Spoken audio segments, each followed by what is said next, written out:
سلام و درود خدمت شما دوستای عزیز. امیدوارم دارای صحت و عافیت باشید. خوش آمدید به یکی از ولاگ های جدید ما. امروز تصمیم دارم بخیر برم طرف شهر زیبای اسن و دیدار فامیل محترم ما.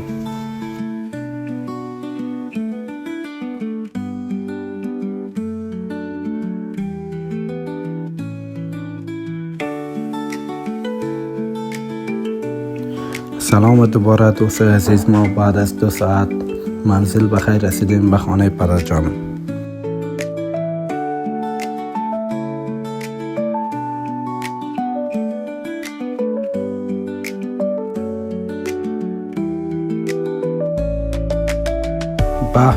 به دستای مادر جانم درد نکنه. بسیار زحمت کشیدن و غذای بسیار لذیذ آماده کردن برای ما. بازم سپاسگزارم، دستای نازشم میبوسم.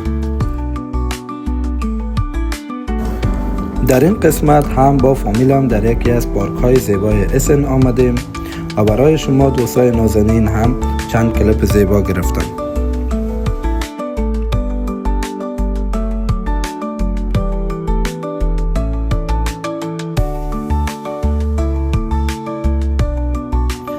فعلا ما هم به طرف خانه میریم که غذای شب آماده است. تا ولاگ بعدی همه شما خوبان را به الله پاک می سپارم. شاد و خرم باشید.